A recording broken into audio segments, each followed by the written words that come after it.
तो नमस्कार and welcome to Samadhan the solution. I am doctor Ashok Vijay और आज मैं फिर से यूपी ट्रिपल एससी पेट 2025 के लिए जीके जीएस, स्टैटिक जीके और करंट अफेयर्स की बात करूंगा। और ये आप जानते हैं कि तीनों मिला के कुल 50 प्रश्न होंगे, यानी 100 प्रश्न में से आधा 50% कवर करेगा आपका पूरा पेपर का। और अभी मैं प्रीवियस ईयर क्वेश्चन पेपर्स की बात कर रहा हूँ।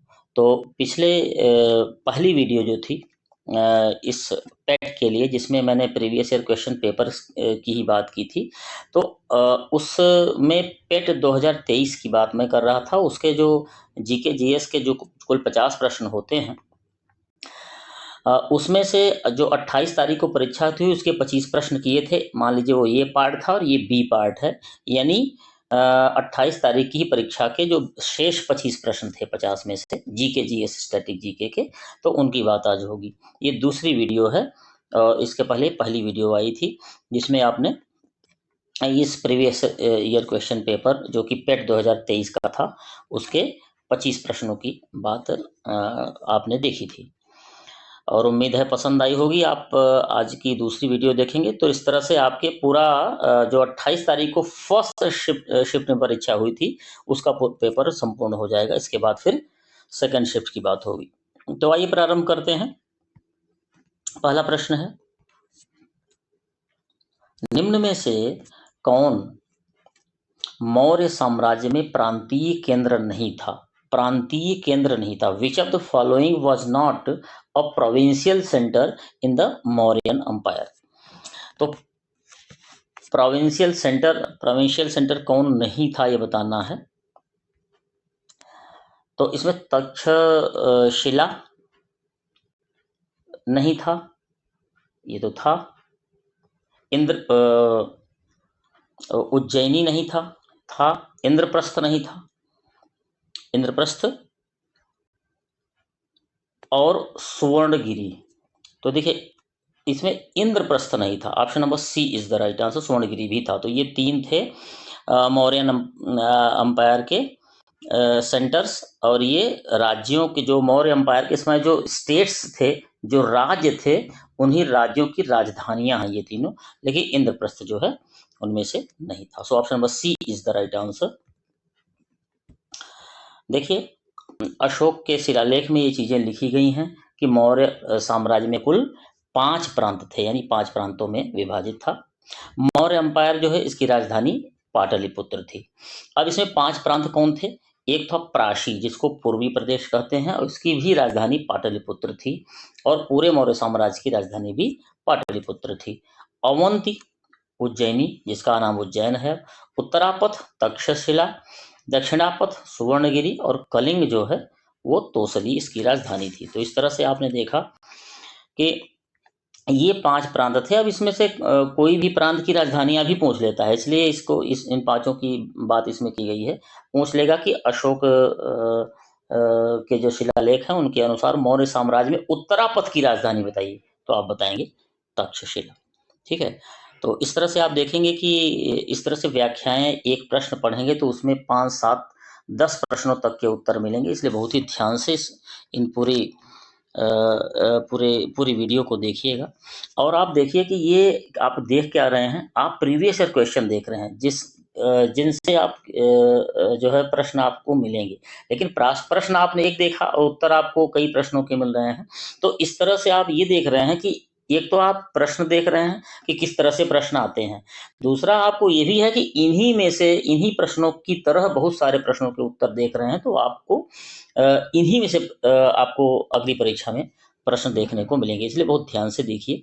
समाधान द सॉल्यूशन को सब्सक्राइब कर लीजिएगा और लाइक जरूर कर दीजिएगा इस वीडियो को। आगे बढ़ते हैं। दूसरा प्रश्न है, शिरुई, जिसको सिरोय भी कहते हैं, ये कुमुदनी जो है ये भारत के किस राज्य में पाई जाने वाली एकमात्र स्थलीय कुमुदनी है? तो पहली बात तो ये समझिए कि ये एकमात्र जो है स्थलीय कुमुदनी है। स्थलीय कुमुदनी जो कि Shirui lily is the only terrestrial lily found in which state of India? तो ये कहाँ पाई जाती है? क्या आसाम में, पश्चिम बंगाल, मणिपुर में या त्रिपुरा में? तो देखिए option number C is again the right answer. ये त्रिपुरा में, मणिपुर में पाई जाती है, सो सी सही होगा। अब आप देखिए कुछ राज्यों के राज्य पुष्प होते हैं, तो उनकी बात करेंगे। शुरुई मणिपुर का राज्य पुष्प है और ये शुरुई पहाड़ियाँ हैं, उन्हीं के नाम पर इसका नाम पड़ा है, वहीं से ये प्राप्त होती है। भारत का राष्ट्रीय पुष्प कमल है।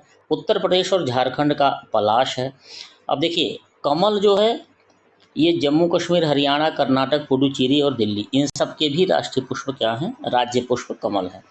उत्तराखंड का ब्रह्म कमल है, बहुत फेमस है ये ब्रह्म कमल, इसको याद रखिएगा।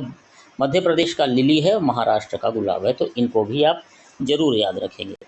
नेक्स्ट है तीसरा प्रश्न। देखिए ये प्रश्न हूबहू वही प्रश्न जो आए हैं परीक्षा में, आप इनको देख रहे हैं ऐसे ही प्रश्न आपको देखने को मिलेंगे। कांग्रेस का वह अधिवेशन कहाँ हुआ था जिसमें महात्मा गांधी ने अन्य नेताओं को खिलाफत के साथ साथ स्वराज के समर्थन में असहयोग आंदोलन शुरू करने की आवश्यकता के बारे में और जो है आश्वस्त किया था? तो ये कौन सा अधिवेशन था जिसमें महात्मा गांधी ने असहयोग आंदोलन शुरू करने की आवश्यकता के बारे में नेताओं को आश्वस्त किया था? तो ये क्या लाहौर, मुंबई, कलकत्ता, नागपुर? देखिए option number C is again the right answer. Calcutta के अधिवेशन में महात्मा गांधी ने इसकी बात की थी, खिलाफत के साथ असहयोग आंदोलन की।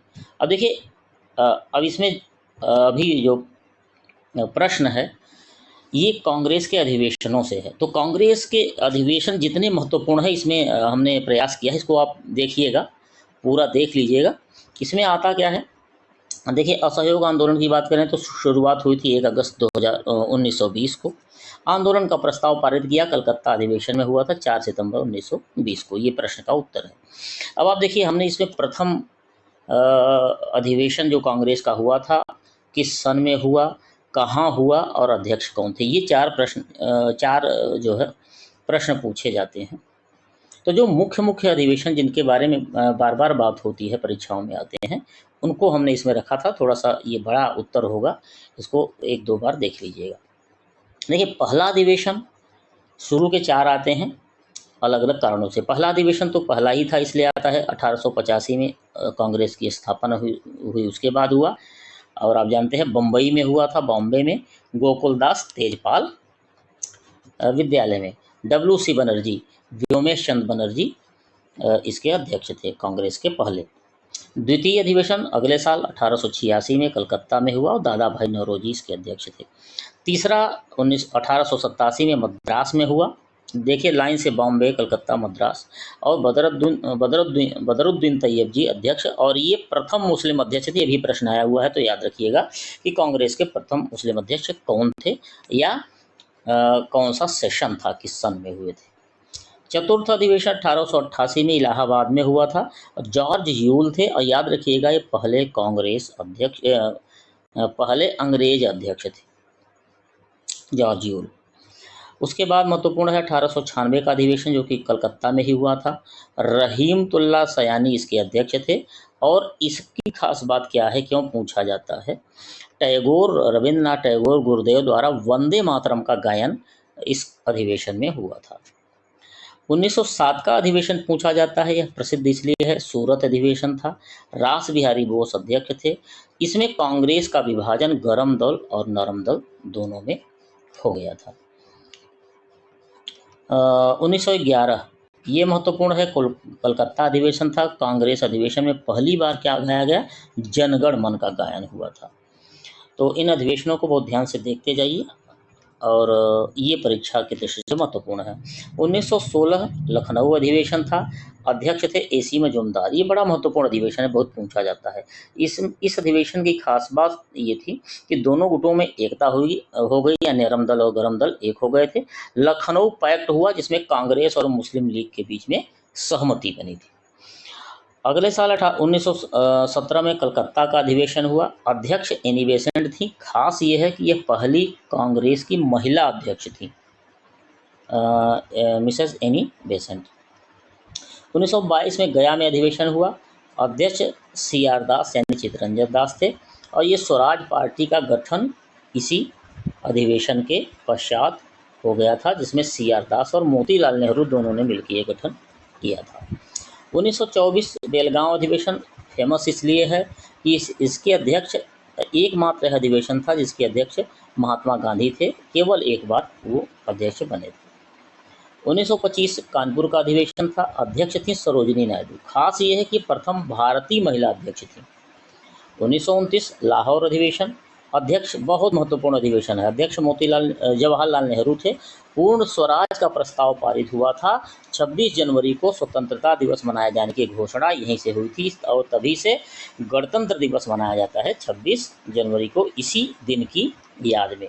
और यहीं पर रावी नदी के तट पर बहुत ही प्रसिद्ध भाषण दिया था और झंडा फहराया था जवाहरलाल नेहरू ने। 1938 में हरिपुरा का अधिवेशन इसलिए प्रसिद्ध है कि सुभाष चंद्र बोस पहली बार अध्यक्ष हुए, और ठीक अगले साल दूसरी बार। त्रिपुरी का और ज़्यादा महत्वपूर्ण है क्योंकि अध्यक्ष पुनर्निर्वाचित हुए कौन? सुभाष चंद्र बोस, लेकिन इस्तीफा दे दिए क्योंकि महात्मा गांधी से कुछ इनके बीच मतभेद हो गया था। मतभेद ये था कि कुछ लोगों को सुभाष चंद्र बोस जो है अपने कुछ लोगों का नाम प्रस्तावित किए कार्यकारिणी के लिए, महात्मा गांधी अपना नाम प्रस्तावित किए, तो इस तरह से मतभेद हुआ और अंत में इस्तीफा देना पड़ा था। और इसीलिए इसको त्रिपुरी संकट भी कहा जाता है। कभी त्रिपुरी संकट बात आए तो आप यही बताइएगा। 1939 में हुआ था और इसमें संकट क्या था कि सुभाष चंद्र बोस ने इस्तीफा दे दिया था। और बोस के इस्तीफा देने के बाद अध्यक्ष बने डॉक्टर राजेंद्र प्रसाद, और उसके बाद इस्तीफा देके उन्होंने फॉरवर्ड ब्लॉक की स्थापना की। किसने? सुभाष चंद्र बोस ने। और अंत में देखेंगे कि 1941 से 45 के बीच जो है कोई अधिवेशन ही नहीं हुआ, क्योंकि आप जानते हैं कि उसी समय बहुत सारा जो है आंदोलन चल रहा था। खासतौर से भारत छोड़ो आंदोलन उसी समय आया, कैबिनेट मिशन उसी समय आया। तो ये वो योजना थी। 1946 में जो है मेरठ का अधिवेशन हुआ, JB कृपलानी अध्यक्ष बने और वो स्वतंत्रता की प्राप्ति तक यानी 1947 तक अध्यक्ष रहे। ये प्रश्न आता भी है कि JB स्वतंत्रता के समय अध्यक्ष कौन था, तो आप बताएंगे JB कृपलानी। तो आप देख रहे हैं कम से कम 20 से 25 प्रश्न इस प्रश्न से मिलेंगे आपको, इसलिए बहुत ही ध्यान से पूरी वीडियो देखिए। नेक्स्ट है चौथा प्रश्न। ये आप 2023 की जो फर्स्ट शिफ्ट की परीक्षा है 28 तारीख की, उसका सेकंड पार्ट देख रहे हैं, यानी 25 प्रश्न पहले 25 अब देख रहे हैं, तो बहुत ध्यान से देख लीजिएगा। निम्न में से चौथा प्रश्न है, निम्न में से किसने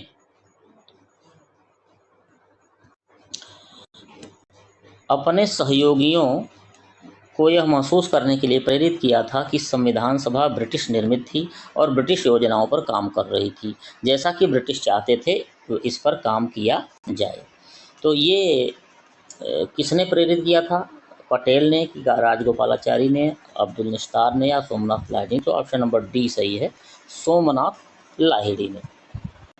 संविधान सभा की ये सदस्य थे और बंगाल से आते थे और ये कम्युनिस्ट पार्टी के बड़े नेता थे। नेक्स्ट है पांचवा प्रश्न है। पांचवा प्रश्न है राजस्थान के जालोर जिले में किस प्रकार का ग्रेनाइट पाया जाता है? Which type of granite is found in Jalore district of Rajasthan? तो राखी ग्रीन ग्रेनाइट है, रोजी पिंक। देखिए जालौर जिले में जो है वो रोजी पिंक का मशहूर ग्रेनाइट पाया जाता है। रोजी पिंक, पिंक यानी गुलाबी रंग का पाया जाता है ग्रेनाइट। तो ये सबसे सस्ते ग्रेनाइट्स में से एक है जो कि भारत में मिलते हैं और इसका एक्सपोर्ट भी किया जाता है तुर्की और यूरोप में, तो इस दृष्टि से महत्वपूर्ण है। छठा प्रश्न है। छठा प्रश्न है, देखिए प्रश्न बहुत बड़े बड़े होते हैं तो ध्यान से पढ़ते जाइए। इसमें कई प्रश्न बन सकते हैं इन्हीं में से, जैसे तेलंगाना राज्य के पालमपेट गांव में स्थित रामप्पा मंदिर। अब आप देखिए प्रश्न पढ़ रहे हैं लेकिन आपको कुछ उत्तर मिल गए। जैसे रामप्पा मंदिर किस गांव में स्थित है? पालमपेट गांव में। कहाँ? तेलंगाना राज्य में।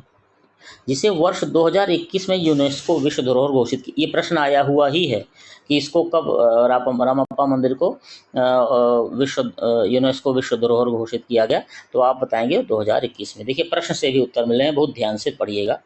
इसका निर्माण निम्नलिखित में से किस राजवंश के शासनकाल में किया गया? तो देखिए किस डायनेस्टी के शासनकाल में किया गया था, तो मुसुनुरी रामप्पा मंदिर का निर्माण, बहुत फेमस मंदिर है तेलंगाना का। बहमनी, विजयनगर, काकतीय। तो देखिए option number D is again the right answer. Kakatiya वंश द्वारा रामप्पा मंदिर का निर्माण किया गया था। रामप्पा मंदिर का एक और नाम है रुद्रेश्वर मंदिर, इसको याद रखिएगा। इसका निर्माण काकतीय वंश के शासक गणपति देव द्वारा किया गया, इसका नाम भी पूछ लिया जाता है। 1213 में ईस्वी में इसका निर्माण हुआ और यूनेस्को की विश्व धरोहर सूची में 2021 में शामिल हुआ है। ध्यान से पढ़िए। सातवां प्रश्न है भारतीय संघ के प्रधानमंत्री और अन्य मंत्रियों की नियुक्ति भारत के संविधान के किस अनुच्छेद के तहत राष्ट्रपति द्वारा की जाती है? The prime minister and other ministers of the Indian union are appointed by the president under which constitution of India. Which article, किस आर्टिकल के तहत प्रधानमंत्री और अन्य मंत्रियों की नियुक्ति करता है राष्ट्रपति? तो देखिए ये याद रख लीजिएगा, ऑप्शन नंबर बी फिर से सही है। अनुच्छेद 75 है प्रधानमंत्री और अन्य मंत्रियों की नियुक्ति का। तो 75(1) के तहत राष्ट्रपति द्वारा प्रधानमंत्री की नियुक्ति की जाती है और 75(2) के तहत प्रधानमंत्री या मंत्री को हटाने का भी अधिकार राष्ट्रपति के पास है। तो 75(1) के तहत नियुक्ति और 75(2) के तहत हटाने का अधिकार है राष्ट्रपति के पास। राष्ट्रपति की नियुक्ति जो है की बात करें, ये तो प्रधानमंत्री की थी। राष्ट्रपति की नियुक्ति है अनुच्छेद 52 में। अनुच्छेद 54 में राष्ट्रपति का चुनाव है, कैसे प्रक्रिया है पूरी, कैसे चुनाव होगा, और अनुच्छेद 55 में राष्ट्रपति के चुनाव की निर्वाचन प्रक्रिया किस तरह से होगी, कौन कौन लोग वोट करेंगे, ये सारा चीज़ है। तो राष्ट्रपति का भी चूंकि परीक्षा में आता है, इसलिए यहाँ जानना अनिवार्य है। नेक्स्ट है 8वां प्रश्न। पंचायती राज संस्थाओं के अस्तित्व के लिए 73वां और 74वां संवैधानिक संशोधन कब पारित किया गया? बड़ा इंपॉर्टेंट प्रश्न है, हर परीक्षा में पूछा जाता है। 73rd और 74th constitutional amendment were passed for the existence of Panchayati Raj institution. पहले तो आप याद रखिए 73rd और 4th ये पंचायती राज से संबंधित हैं और कब पारित किया गया था? तो देखिए ये 92 में, दिसंबर 1992 में पारित किया गया था। Option number C is the right answer. तो भारतीय संसद द्वारा ये दिसंबर 92 में पारित किया गया और लागू हो गया था 24 अप्रैल 1993 से। और ये पंचायती राज जो है 3 स्तरीय की प्रणाली है। ग्राम, जिसमें ग्राम प्रधान होता है, ब्लॉक में ब्लॉक प्रमुख होता है, जिला में जिला पंचायत अध्यक्ष होता है। तो ये याद रखिए, त्रिस्तरीय होता है ये। नेक्स्ट है 9वां नंबर प्रश्न है। 9 नंबर प्रश्न है, वर्ष 1928 में नेहरू समिति द्वारा कौन अधिनियम बिल प्रस्तावित किया गया? 1928 में क्या ये इल्बर्ट बिल था, अधिकारों का बिल था? Yes, bill of rights, option number B सही है। 1928 में मोतीलाल नेहरू समिति ने एक रिपोर्ट दिया था जिसमें इन्होंने सिफारिश की थी बिल ऑफ राइट्स का। और क्या सिफारिश थी? जो महत्वपूर्ण सिफारिशें थी वो थी भारत को डोमिनियन राज्य का दर्जा और केंद्र में द्विसदनीय विधान सभा और परिषद की स्थापना। ये इम्पोर्टेंट इनकी सिफारिशें थी और मोतीलाल नेहरू ने इसकी सिफारिश की थी। 10 नंबर प्रश्न है, शिवाजी की मृत्यु के बाद कौन सा शहर मराठा साम्राज्य की राजधानी बना गया? शिवाजी की मृत्यु के बाद, ये याद रखिएगा। तो शिवाजी की मृत्यु के बाद जो है पूना बना था। ऑप्शन नंबर डी सही है। तो शिवाजी के समय तो रायगढ़ राजधानी थी, लेकिन उसके बाद जो है पूना बन गया था। तो शिवाजी की मृत्यु कब हुई थी? 1680 में। मराठा राज्य में प्रभावी शक्ति ब्राह्मणों के एक परिवार के पास जो चित्पावन ब्राह्मण थे, ये महाराष्ट्र के ब्राह्मणों की एक कैटेगरी है, चित्पावन ब्राह्मण, उनके पास थी। मराठा शक्ति जो है उनके हाथों में आ गई थी। उन्होंने शिवाजी के उत्तराधिकारियों को पेशवा या प्रधानमंत्री के रूप में सेवा दी। तो पेशवा यही चित्पावन ब्राह्मणों में से थे, जिसको प्रधानमंत्री कहा जाता था। पेशवा कहते थे, लेकिन ये पद प्रधानमंत्री की तरह होता था। 1713 में छत्रपति शाहू जी ने कोंकण क्षेत्र के चित्पावन ब्राह्मण बालाजी विश्वनाथ को अपना पेशवा घोषित किया, यानी प्रधानमंत्री घोषित किया। यहीं से मराठा साम्राज्य का पेशवा युग प्रारंभ होता है और शिवाजी के समय मराठा साम्राज्य की राजधानी रायगढ़ थी और बाद में शाहू जी के समय पुणे बन गई थी। तो याद रखिएगा, ये पुणे थी, शिवाजी के समय पूछे तो रायगढ़ बताएंगे। 11 नंबर प्रश्न है। 11 नंबर प्रश्न है, निम्न में से कौन खुदाई खिदमतगार के संस्थापक थे जिन्हें बादशाह खान के नाम से जाना जाता है? तो देखिए, ये बड़ा फेमस है, बड़ा लोकप्रिय प्रश्न है, बहुत परीक्षा में पूछा जाता है। आप इस और सरल भी है, बता पाएंगे। खान अब्दुल गफ्फार खान, जिनको फ्रंटियर गांधी या सीमांत गांधी भी कहा जाता है। इन्होंने खुदाई खिदमतकार का जो है की स्थापना की और ये उत्तर पश्चिमी सीमा प्रांत में पठान सत्याग्रहियों का एक दल था। उस सत्याग्रह में ये भी अपना महत्वपूर्ण रोल निभा रहे थे। उत्तर पश्चिम सीमा प्रांत यानी पंजाब के आसपास सिंध के आसपास। इसके द्वारा सविनय अवज्ञा आंदोलन पेशावर में किया गया, उसका नेतृत्व। लाल कुर्ती आंदोलन कहा जाता था इसे। खान अब्दुल गफ्फार खान को सीमांत गांधी या फ्रंटियर गांधी भी कहते हैं। 12 नंबर प्रश्न है। देखिए, आधी वीडियो हो चुकी है, आधी क्लास हो चुकी है। यदि आपको ठीक लग रहा हो, आपको लग रहा हो कि आपके काम की चीज़ें हैं, तो लाइक कर दीजिएगा और समाधान द सॉल्यूशन को सब्सक्राइब कर लीजिएगा। लगातार ऐसी वीडियोज आपको मिलने वाली हैं। 12 नंबर प्रश्न है, स्वर यंत्र के संबंध में निम्न में से कौन सा सही है? Which of the following is correct regarding lyrics? इनमें स्वर रज्जु होते हैं, ये तो ठीक है। यह एक हड्डीदार बक्सा है, हड्डीदार बक्सा, ये भी सही है। यह एक कार्टिजेल्स का कंकाल है, यह सही है। तो सभी सही हैं। सो ऑप्शन नंबर डी सही है। तो स्वर यंत्र जो है गर्दन के अग्रभाग में होता है, जहाँ से हम गाते हैं। इसका मुख्य जो प्राथमिक कार्य है वो सांस लेते समय निकले श्वसन पथ को श्वास नली में भोजन के प्रवेश से बचाना है। क्या करता है? नहीं तो श्वास नली में भोजन चला जाएगा तो आदमी की मौत भी हो सकती है, तो उसी को बचाता है। नेक्स्ट है 13 नंबर प्रश्न। 13 नंबर प्रश्न है, भारत सरकार द्वारा संचालित निम्न में से कौन सा निगम Asia transition finance study group ATFSG में शामिल होने वाला पहला सदस्य बन गया है? करंट का प्रश्न है। India infrastructure finance company limited है, या औद्योगिक वित्त, या आवास बैंक, या power finance corporation limited? Option number D सही है, पावर फाइनेंस कॉरपोरेशन लिमिटेड। यह एशिया ट्रांजिशन फाइनेंस स्टडी में शामिल होने वाला पहला सदस्य है। ATFSG की स्थापना जो है अक्टूबर 2021 में हुई थी और पावर फाइनेंस कॉरपोरेशन लिमिटेड की स्थापना जो है 1986 में हुई थी। नेक्स्ट 14 नंबर प्रश्न। देखिए, इतने बड़े बड़े प्रश्न होते हैं, लेकिन आपको क्या है, प्रश्न तो पढ़िए, लेकिन प्रश्नों में जो और उत्तर छुपे हैं, क्योंकि ये इसी प्रश्न में से उत्तर आ सकता है, इसलिए ध्यान से देखिए। भारत के मुख्य न्यायाधीश DY चंद्रचूड़, ये उस समय DY चंद्रचूड़ थे, अब नहीं है। कौन सा पोर्टल लॉन्च किया गया जो अधिवक्ताओं, वादियों, नागरिकों को भारत के सर्वोच्च न्यायालय में प्रवेश के लिए QR कोड आधारित ई-पास का अनुरोध करने की अनुमति देता है? तो QR कोड मिलेगा, उसके आधारित पास बनेगा, तभी चाहे वो वकील हों, चाहे वादी हों, और चाहे अन्य नागरिक हों, सब लोग QR कोड से जो जनरेट होगा पास, ई-पास, उसको लेके जाएंगे। तो यह कौन सा पोर्टल है? तो देखिए, ये है सुस्वागतम, याद रखिएगा, वहाँ सुस्वागतम नाम से एक पोर्टल लॉन्च किया गया है भारत के न्यायाधीश द्वारा। बी सही है, और यह कार्य हुआ था अगस्त 2023 में। नेक्स्ट है, देखिए, चूँकि ये आप जो पेपर पढ़ रहे हैं, पेपर सॉल्व कर रहे हैं, अगस्त जो है 2023 वाला पेपर सॉल्व कर रहे हैं, इसलिए 2023 से संबंधित करंट प्रश्न आए हैं।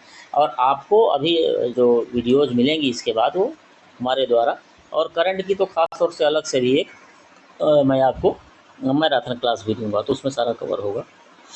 15वां प्रश्न देखिए, हाल ही में केंद्रीय सड़क परिवहन और राजमार्ग मंत्री नितिन गडकरी ने भारत में 3.5 टन के वाहनों के लिए वहाँ सुरक्षा मानकों को बढ़ाकर सड़क सुरक्षा बढ़ाने के उद्देश्य से भारत NCAP लॉन्च किया। एनसीएपी का पूर्ण रूप क्या है? तो ये सुरक्षा मानकों से संबंधित है एनसीएपी। इसका पूरा नाम है new car assessment programme. So option number B सही है, एनसीएपी यानी न्यू कार असेसमेंट प्रोग्राम, याद रखिएगा। इसमें क्या होता है कि इसके द्वारा वाहनों की क्रैश टेस्टिंग होती है, यानी एक वाहन से दूसरे वाहन को लड़ाया जाता है, और तो उससे पता चलता है कि क्रैश होने पर जो उसका सुरक्षा मानक है वो क्या हो, कितनी गाड़ी पर चोट आएगी, कितनी यात्रियों को चोट आएगी, पैसेंजर्स को, ये देखा जाता है। और उसमें जो बलून्स लगे होते हैं कितना उनको बचा पाएंगे, इस तरह से।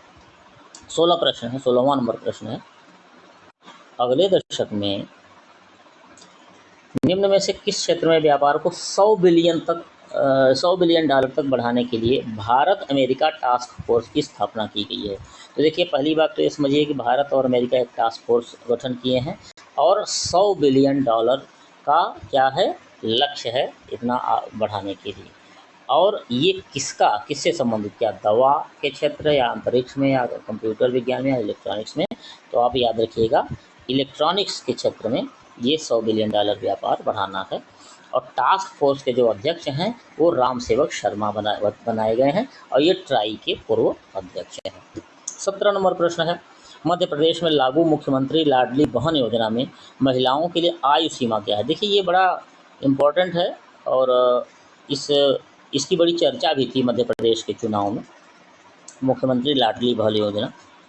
तो इसमें 21 से 60 वर्ष, ऑप्शन नंबर ए सही है। 21 साल कम से कम हो उस महिला की उम्र, और 60 साल से अधिक न हो। तो प्रारंभ योजना का 15 मार्च 23 को हुआ था।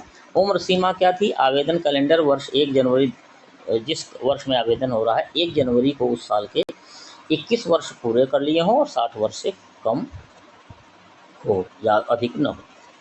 आर्थिक सहायता दी जाती है इसमें मध्य प्रदेश की महिलाओं को, और प्रति माह 1250 रुपये। ये शुरू में था, लेकिन अब 1250 हो गया, लेकिन शुरू में क्या था, 1000 रुपये था। तो इसको याद रखिएगा, इस समय 1250। 18 नंबर प्रश्न। देखिए, प्रश्न कितने बड़े बड़े पैट देता है। पूर्वोत्तर सीमांत रेलवे ने वर्ष के सूक्ष्म मुक्त परियोजना के लिए दक्षिण एशिया पुरस्कार जीता। यह परियोजना निम्नलिखित में से किस जानवर के जीवन को बचाने के लिए इंस्ट्रक्शन डिटेक्शन सिस्टम है? तो देखिए, किस के लिए इंस्ट्रक्शन डिटेक्शन सिस्टम है? बकरी, हाथी, भेड़, और जो है, ये तो प्रश्न ही गलत हो गया है, ऑप्शन नंबर बी सही है। ऑप्शन ये तीसरे चौथा गए थे, हाथी को बचाने के लिए ये योजना की गई, प्रारंभ की गई है। ये दक्षिण एशिया पुरस्कार जो है पूर्वोत्तर सीमांत रेलवे वर्ष के सूक्ष्म परियोजना हेतु की गई है। हाथियों का संरक्षण इसमें हाथियों के संरक्षण को प्राथमिकता देने के लिए परियोजना है, और इसका प्रारंभ मार्च 2023 में हुआ था। 19 नंबर प्रश्न। 19 नंबर प्रश्न है, रासायनिक हथियारों के रासायनिक हथियारों का निषेध संगठन OPCW यानी organisation for the prohibition of chemical weapons, इसमें कितने सदस्य हैं? तो 195, 194, 203 और 193। तो ऑप्शन नंबर डी है कितने, 193। रासायनिक हथियारों के स्थायी और सत्यापन योग्य उन्मूलन के लिए वैश्विक प्रयास की देखरेख करने वाला जो है स्थल है वो है हेग, और हेग जो है नीदरलैंड्स में है। और आप जानते हैं कि हेग एक चीज़ के लिए और प्रसिद्ध है, किसके लिए? अंतर्राष्ट्रीय न्यायालय के लिए, इंटरनेशनल कोर्ट ऑफ जस्टिस के लिए। संयुक्त राष्ट्र संघ में कुल सदस्यों की संख्या 193 है। WTO में 164 है। अंतर्राष्ट्रीय श्रम संगठन ILO इसमें 187, यूरोपियन यूनियन जो है 27, G20 में कुल जो है 19, और यूरोपीय संघ, ये है G20 के सदस्यों की संख्या। तो कई बार इंटरनेशनल जो ऑर्गेनाइजेशंस हैं उनके सदस्यों की संख्या पूछ लेता है, और वही यहाँ पूछा है। तो 20वां नंबर प्रश्न है, इसके बाद 5 प्रश्न और होंगे। पुला निम्न में से किस देश की राष्ट्रीय मुद्रा है? तो भाई, पुला जो है ये नेशनल करेंसी कहाँ की है? बोत्सवाना की है। ये नेशनल करेंसी का प्रश्न है, स्टैटिक जीके का, बहुत आता है, कई बार आता है, कहीं न कहीं का पूछ लेता है। तो बोत्सवाना की है पूला। इसका शाब्दिक अर्थ है बारिश, क्योंकि वहाँ बारिश बहुत कम होती है, तो इस यही नाम रख दिया गया है। बोत्सवाना जो है दक्षिण अफ्रीका में एक स्थल सीमा देश है। कंबोडिया की बात करें तो कंबोडियन रियाल है, म्यांमार की क्यात है और पोलैंड की पोलिश ज़्लॉटी है। तो इनको भी याद रखिएगा, शेष जो ऑप्शन है उन देशों की मुद्राओं को। 21 नंबर प्रश्न है। 21 नंबर प्रश्न है, पेरुंगदाई कोंगुवेलिर द्वारा, कोंगुवेलिर एक लेखक हैं, इनके द्वारा लिखित महाकाव्य कृति है। यह भारत के निम्नलिखित में से किस साहित्य से संबंधित है? देखिए, ये तमिल से संबंधित है। ऑप्शन नंबर बी सही है, तमिल साहित्य के प्रमुख लेखक हैं। 22 नंबर प्रश्न है, इसके बाद 3 और प्रश्न बचेंगे। हाल ही में भारतीय वायुसेना IAF, इंडियन एयरफोर्स की पश्चिमी वायु कमान द्वारा शुरू किए गए वार्षिक प्रशिक्षण अभ्यास का नाम बताइए। तो जो एनुअल ट्रेनिंग एक्सरसाइज हुई है, इसका नाम क्या है? स्वास्तिक, शंख, तांडव, त्रिशूल। तो ऑप्शन नंबर डी सही है, त्रिशूल। तो ऑप्शन नंबर डी आप करेक्ट करेंगे। देखिए, इन सब से जो अभ्यास होते हैं, सैन्य अभ्यास, इनसे बहुत प्रश्न आते हैं, तो इम्पोर्टेंट सैन्य अभ्यास हमने इसमें रखने का प्रयास किया है, जो कि आ सकते हैं परीक्षा में, ध्यान से देख लीजिए। तो ये तो त्रिशूल था। ये त्रिशूल अभ्यास सितंबर 2023 में हुआ था। काजिंद अभ्यास 2024 में हुआ था, ये भारत और कजाकिस्तान के बीच था। सितंबर अक्टूबर 24 में हुआ था, उत्तराखंड में हुआ था। देखिए, स्थल पूछता है, कब हुआ था और किसके बीच हुआ था। ये तरंग शक्ति 2024 ये बहुराष्ट्रीय हवाई अभ्यास से कई राष्ट्र मिलकर इसमें किए थे। ये हवाई अभ्यास था, ये ध्यान दीजिएगा। अग्नियोद्धा 2024 ये भारत और सिंगापुर के बीच हुआ था। महाराष्ट्र में देवलाली एक स्थान है, वहाँ हुआ था। उदार शक्ति 2024 ये भारतीय वायुसेना द्वारा मलेशिया में संयुक्त हवाई अभ्यास किया गया था, अगस्त 2024 में, 14 में। वज्र प्रहार 2024 भारत और USA के बीच हुआ था, फरवरी 25 में। गरुण शक्ति 2024 भारत और इंडोनेशिया के बीच हुआ, नवंबर 2024 में, और इंडोनेशिया की राजधानी जकार्ता में। तो इतने हैं, एक दो बार इसको ध्यान से देख लीजिएगा।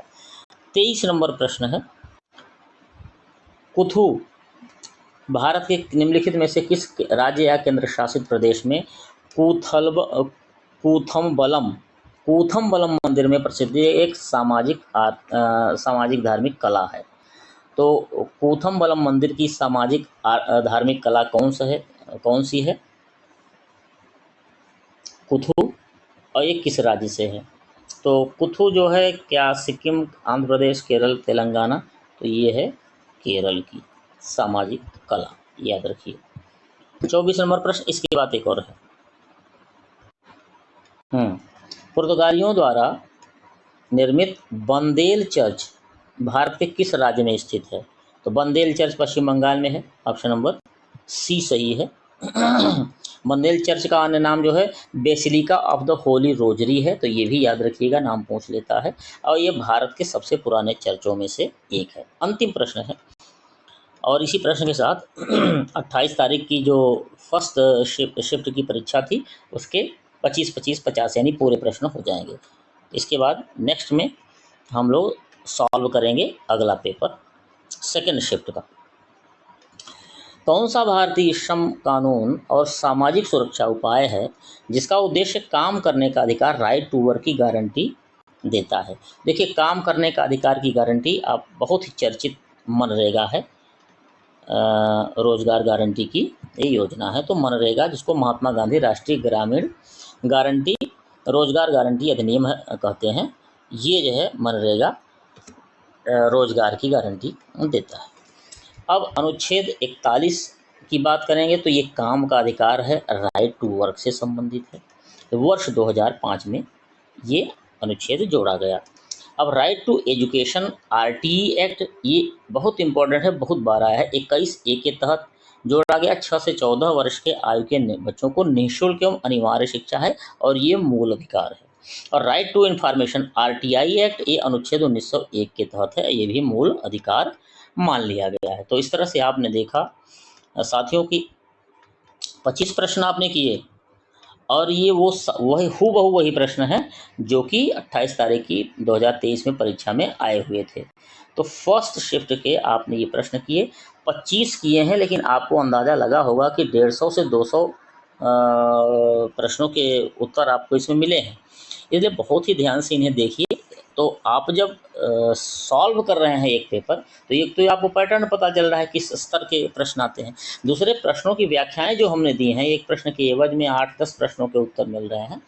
तो इससे क्या है कि आपको इन्हीं प्रश्नों में से बहुत सारे उत्तर मिल जाएंगे, प्रश्न मिल जाएंगे परीक्षा में। इसलिए बहुत ही ध्यान से देखिए। समाधान द सॉल्यूशन को लाइक, शेयर, सब्सक्राइब कीजिए और लगातार लगे रहिए। मैं प्रयास करूँगा कि पेट की लगातार वीडियो हर दूसरे तीसरे दिन आपके लिए बनाऊं और क्वालिटी वाली वीडियो रहे, जिससे आपको परीक्षा में वो प्रश्न मिल सके। बहुत बहुत धन्यवाद। जय हिंद, वंदे मातरम।